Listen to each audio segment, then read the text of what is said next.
Welcome back viewers, आप देख रहे हैं चैनल लिटरेचर लवर और मैं हूं आपके साथ इंतज़ार हुसैन मथरुमा। आज का जो हमारा टॉपिक है वो है मक्की कुरैशी की पोएम आ फार थिंग। तो आ फार थिंग स्टार्ट करने से पहले थोड़ा सा मक्की कुरैशी के बारे में कि मक्की कुरैशी का जो मुख्तसर सी शॉर्ट सी बायोग्राफी है वो मैं डिस्कस करने जा रहा हूँ। मक्की कुरैशी जो है वो पाकिस्तानी राइटर है, लेकिन उसकी सारी पोइट्री जो है उसने इंग्लिश में लिखी, यानी लिटरेचर इन इंग्लिश में, जो कि पाकिस्तानी लिटरेचर इन इंग्लिश है, उसमें मक्की कुरैशी का नाम सरफहरिस्त लिया जाता है। इनको जब कंपेयर किया जाता है तो कहते हैं कि जो रोमांटिक पोइट थे जो इंग्लिश लिटरेचर में सबसे टॉप पे थे, ये उनके रैंक की पोइटेस थी। लेकिन हम लोग भी सब कॉन्टिनेंट वाले ज़्यादातर जो है वो इंग्लिश लिटरेचर को ही इम्पोर्टेंस देते हैं, जो कि ब्रिटेन के, लंदन के या अमेरिका के राइटर्स ने लिखा हुआ है। तो मक्की कुरैशी के बारे में अगर हम बात करें तो मक्की कुरैशी जो है वो कलकत्ता में पैदा हुई, उसके बाद वो कराची में आ गई। पार्टीशन के बाद वो कराची के अंदर उन्होंने स्टे किया, कराची में ही रहीं, वहाँ पे यहाँ पे रह कर उन्होंने पोइट्री की, और वो तकरीबन वो एक पारसी फैमिली में पैदा हुई। ये भी बात यहाँ पे काबिल गौर है कि वो एक पारसी फैमिली में पैदा हुई और बाद में उनकी जो शादी है वो एक मुस्लिम लड़के से हुई, यानी उनके जो हस्बैंड थे वो मुसलमान थे। तो उन्होंने कराची यूनिवर्सिटी में अच्छा खासा, कराची यूनिवर्सिटी में कहते हैं अराउंड अबाउट 30 ईयर्स तक उन्होंने टीच किया। उसके बाद उसकी जो पोइट्री है वो सारी की सारी उन्होंने इंग्लिश में लिखी। 2008 में 2008 में जो दी टाइम्स है, the Time include her in the list of the 50 greatest poets, not at all, the 50 greatest writers since 1945, यानी 1945 से लेकर ऑनवर्ड जो 50 ग्रेटेस्ट राइटर्स हैं उनमें भी नाम उसका उस लिस्ट में इंक्लूड किया था दी टाइम्स में।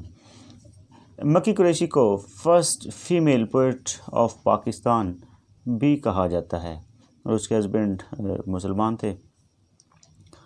मक्की कुरैशी ने इंग्लिश लिटरेचर में अपना जो किरदार है, जो अपना रोल है, वो बहुत अच्छे से पोर्ट्रे किया। अगर हम स्पेसिफिक पोएम की बात करें, जो हमारा आज का टॉपिक है, तो उस पोएम में मक्की कुरैशी ने अपना एक पास्ट एक्सपीरियंस शेयर किया है। बेसिकली उसने अपने कल्चर की इम्पोर्टेंस की बात की है, लेकिन इस पोएम में बायोग्राफिकल जो एलिमेंट है वो बड़ा वाज़ेह पाया जाता है। तो आएँ हम इस पोएम को देखते हैं कि इस पोएम में मक्की कुरैशी ने कैसे कैसे पोर्ट्रे किया है। जी स्टूडेंट्स, तो आज हम डिस्कस कर रहे थे द फार थिंग बाय मक्की कुरैशी। तो इस पोएम के अंदर बहुत से जो हैं वो ग्रीक रेफरेंस हैं। इस पोएम के अंदर अगर इसको हम जब क्रिटिकली देखते हैं तो इसके अंदर सिमिली का इस्तेमाल भी किया गया है, इसमें अलुजन भी है, इसमें लिटरेरी डिवाइसेस का इस्तेमाल भी किया गया है, इसमें एक्फेस्टिक भी है, रेफरेंस दिए गए हैं मुख्तलिफ़ चीज़ों के।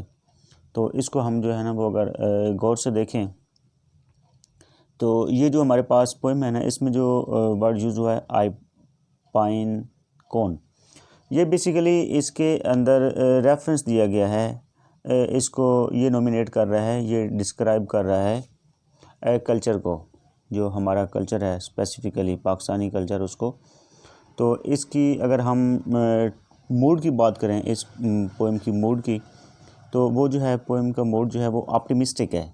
इसमें ऑप्टिमिज्म दिखाया गया है, कहीं पे भी पेसिमिज्म नहीं है, ऑप्टिमिज्म ही है। ऑप्टिमिस्टिक अप्रोच इस पोएम के अंदर दिखाई गई है।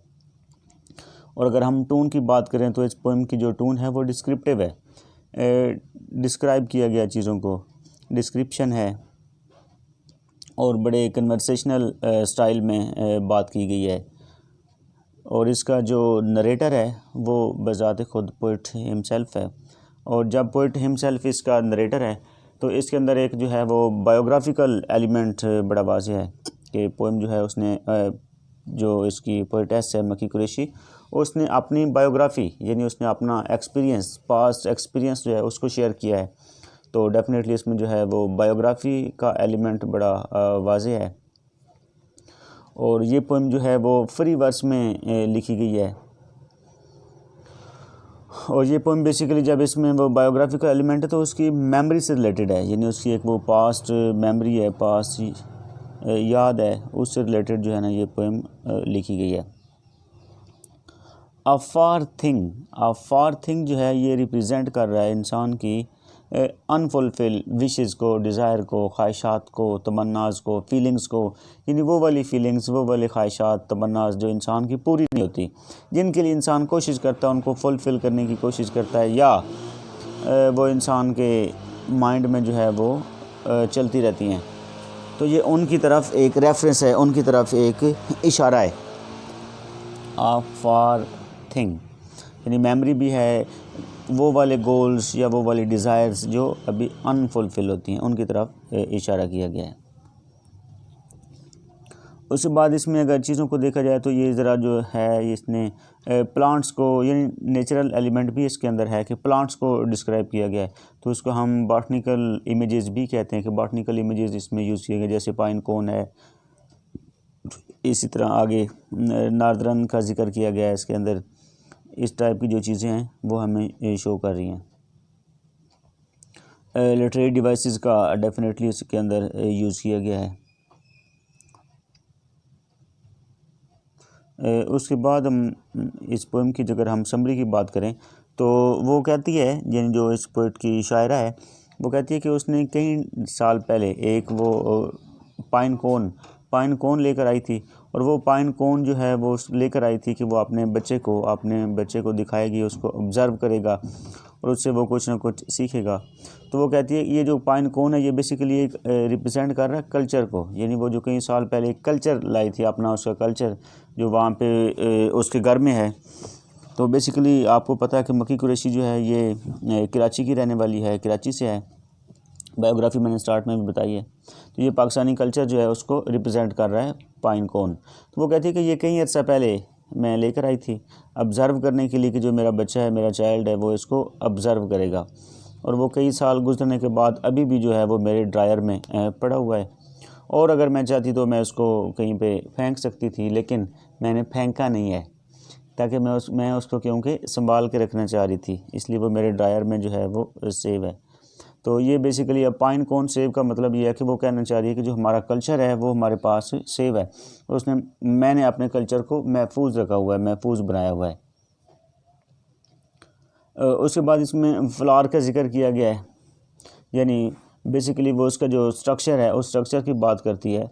तो उस स्ट्रक्चर को वो इतना रिप्रेजेंट कर रही है, इतना अट्रैक्टिव करके डिपिक्ट कर रही है, और साथ में उसने फ्लावर्स की एग्जांपल दी है, यानी उसको अट्रैक्टिव बनाना चाह रही है। यानी बेसिकली वो ये कहना चाह रही है कि जो हमारा कल्चर है वो फ्लावर्स लाइक है, यानी वो अट्रैक्टिव है, ब्यूटीफुल है, खूबसूरत है।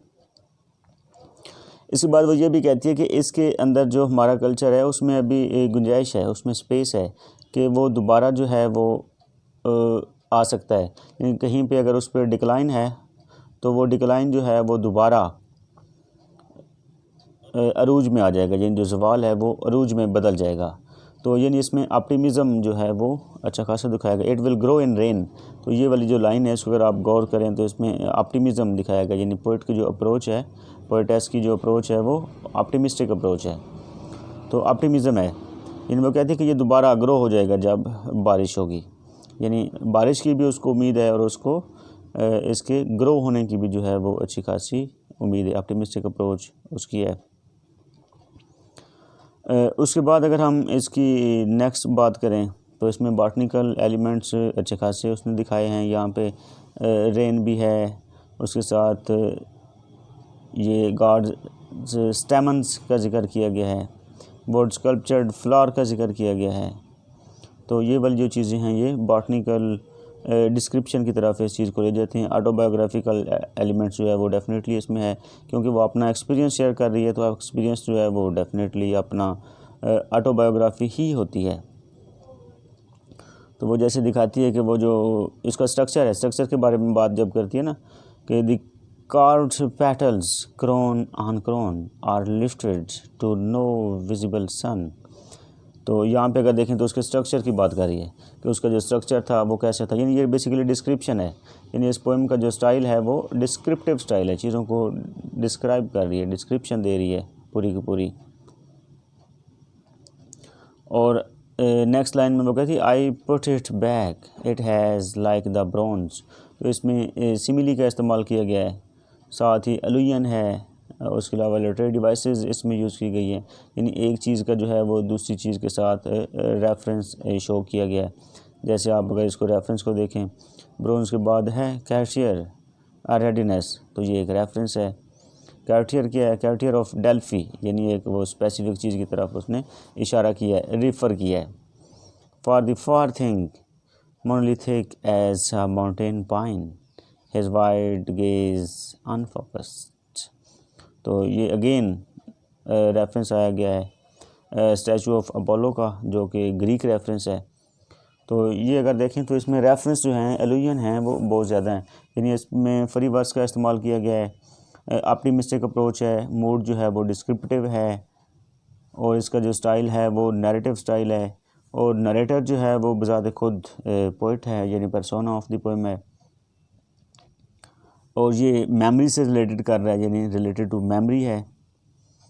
और उसके बाद इसमें हम क्या चीज़ देख सकते हैं कि इसमें लिटरेरी रेफरेंस दिए गए हैं और हिस्टोरिकल रेफरेंस भी दिए गए हैं इसके अंदर। तो ये इसकी पोएम की जो है ना वो शॉर्ट सी डिस्क्रिप्शन थी। इसके अलावा ये इसकी पोएम की जो सेटिंग है वो कराची के अंदर है, यानी चूँकि वो पोएटेस जो है वो कराची में रहती है, इसलिए उसने जो इसकी स्टाइल है या इसकी जो सेटिंग दी है वो कराची सिटी की दी है। तो उम्मीद है आपको इस पोएम के बारे में थोड़ी बहुत नॉलेज जो है वो होगी। तो मिलते हैं अगली वीडियो में, तब तक के लिए अल्लाह हाफ़िज़।